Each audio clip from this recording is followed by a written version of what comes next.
स्वागत है आपका अनऑफिशियल कार्यालय के आज के वीडियो में। आज की वीडियो में मैं आपको दिखाऊंगा कि हम कैसे एमएस वर्ड में इस तरह से एक नोटबुक का पेज बना सकते हैं। तो हम स्टेप बाय स्टेप जानेंगे कि हम कैसे इसे क्रिएट कर सकते हैं। तो वीडियो के अंत तक बने रहें। अगर आप इस चैनल पर नए हैं तो इस चैनल को प्लीज सब्सक्राइब करें, और अगर आपको ये वीडियो अच्छी लगी तो इस वीडियो को प्लीज लाइक करें और कमेंट करके अपना फीडबैक जरूर शेयर करें। तो चलिए ज्यादा बात ना करते हुए अब हम शुरू करते हैं। तो मैंने यहाँ पर एक ब्लैंक डॉक्यूमेंट ओपन कर लिया है। अब एक नोटबुक का पेज बनाने के लिए पहले हमें इस ब्लैंक डॉक्यूमेंट का जो लेआउट है उसे एडजस्ट करना होगा। तो उसके लिए पहले हम लेआउट पर क्लिक करेंगे। लेआउट पर क्लिक करने के बाद हमें सबसे पहला ऑप्शन मिल जाता है मार्जिन का। मार्जिन पर क्लिक करेंगे ड्रॉप डाउन पे। यहाँ लास्ट में आ जाएंगे कस्टम मार्जिन पे क्लिक करेंगे। अब यहाँ पर जितने भी साइज लिखे हुए सेंटीमीटर में सबको हम 0 कर देंगे। एक एक करके हम सभी को 0 मार्क कर देंगे। उसके बाद ओके पर क्लिक करेंगे। अब आप देख सकते हैं कि हमारा जो कर्सर था वो एक्सट्रीम लेफ्ट साइड एंड में आ चुका है। उसके बाद हम 4-5 बार एंटर प्रेस करेंगे ताकि हमारा जो कर्सर है थोड़ा नीचे मूव हो जाए और ऊपर के लिए हम स्पेस छोड़ पाए एक पेज के लिए। तो 5 बार तकरीबन मैंने यहाँ पर एंटर प्रेस किया है। इसके बाद हम आ जाएंगे इंसर्ट पर क्लिक करेंगे, फिर टेबल्स पर क्लिक कर लेंगे और सिर्फ सिंगल कॉलम को हम सिलेक्ट कर लेंगे एंड तक। हम टेबल लेआउट पर क्लिक कर देंगे। इस कंप्लीट टेबल को सिलेक्ट करके जो 4 साइडेड एरो है इस पर क्लिक करेंगे,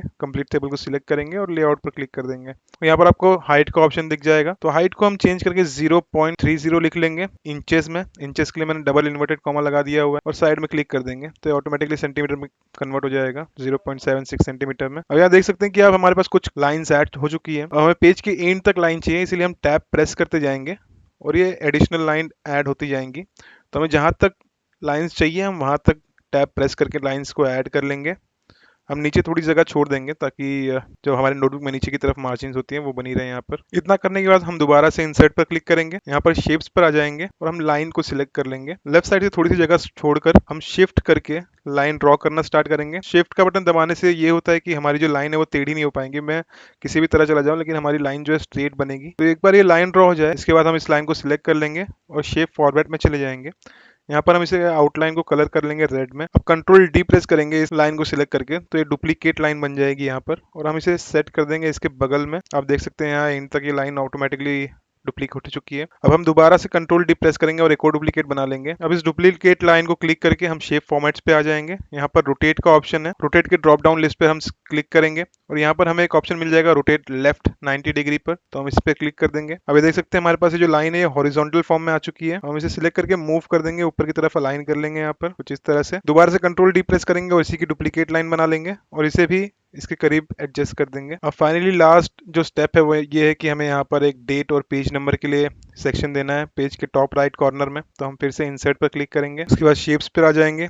यहाँ स्टार एंड बैनर्स का एक ऑप्शन है। तो हम स्टार एंड बैनर्स के अंदर थर्ड लास्ट ऑप्शन सिलेक्ट करेंगे जिसका नाम है स्क्रॉल हॉरिजॉन्टल। तो उसके ऊपर क्लिक करेंगे और यहाँ पर हम स्क्रॉल को ड्रॉ कर लेंगे, थोड़ा सा एडजस्ट कर लेंगे। फिर शेप फॉर्मेट्स पे आ जाएंगे और यहाँ शेप फिल में नो फिल कर देंगे और शेप आउटलाइन में हम इसे भी रेड कर देंगे क्योंकि हमारा जो पेज का थीम है वो रेड है। इस तरह से हमारा डेट का बॉक्स जो है वो बन जाएगा। इसके ऊपर हम क्लिक करेंगे, फिर राइट क्लिक करेंगे इधर पे और यहाँ पर हमारे पास एक ऑप्शन है ऐड टेक्स्ट का। इसके ऊपर क्लिक कर लेंगे, यहाँ पर एंटर कर देंगे डेट। अभी यहाँ पर डेट दिख नहीं रहा है इसलिए हम इसे सिलेक्ट करके होम पर आ जाएंगे। इसका कलर हम रेड कर देंगे। उसके बाद हम कुछ डॉट्स लगा देंगे ताकि यहाँ पर एक लाइन बन जाए डेट एंटर करने के लिए। फिर एंटर प्रेस करेंगे और यहाँ पर लिख लेंगे पेज नंबर। यहाँ पर भी कुछ डॉट्स ऐड कर लेंगे। पेज नंबर बॉक्स में थोड़ा नीचे की तरफ चला गया तो हम इसे सिलेक्ट करेंगे कंट्रोल ए प्रेस करके। होम टैब के अंदर हमें यहाँ पर एक पैराग्राफ का ऑप्शन मिल जाता है, लाइन एंड पैराग्राफ स्पेसिंग का। उसके ऊपर क्लिक करेंगे और रिमूव स्पेस आफ्टर पैराग्राफ के ऊपर क्लिक कर लेंगे। इस बॉक्स को थोड़ा सा नीचे की तरफ एडजस्ट कर लेंगे। उसके बाद पेज नंबर के आगे कुछ और डॉट्स ऐड करेंगे और इस तरह से हमारा जो डेट और पेज नंबर की स्पेसिंग है वो कंप्लीट हो जाएगी। दोस्तों इस तरह से आप कुछ इजी स्टेप्स को फॉलो करके एक नोटबुक के पेज को क्रिएट कर सकते हो एमएस वर्ड में। अगर आपको ये वीडियो अच्छी लगी हो तो इस वीडियो को लाइक करें, मेरे चैनल को जरूर सब्सक्राइब करें। ऐसे ही और इन्फॉर्मेटिव वीडियोस देखने के लिए आप मेरे चैनल अनऑफिशियल कार्यालय को एक्सप्लोर कर सकते हैं। दोस्तों कमेंट करके जरूर बताएं कि आप नेक्स्ट वीडियो कौन से टॉपिक पर देखने जाएंगे। आज के लिए बस इतना ही, मिलते हैं नेक्स्ट वीडियो में। Thank you.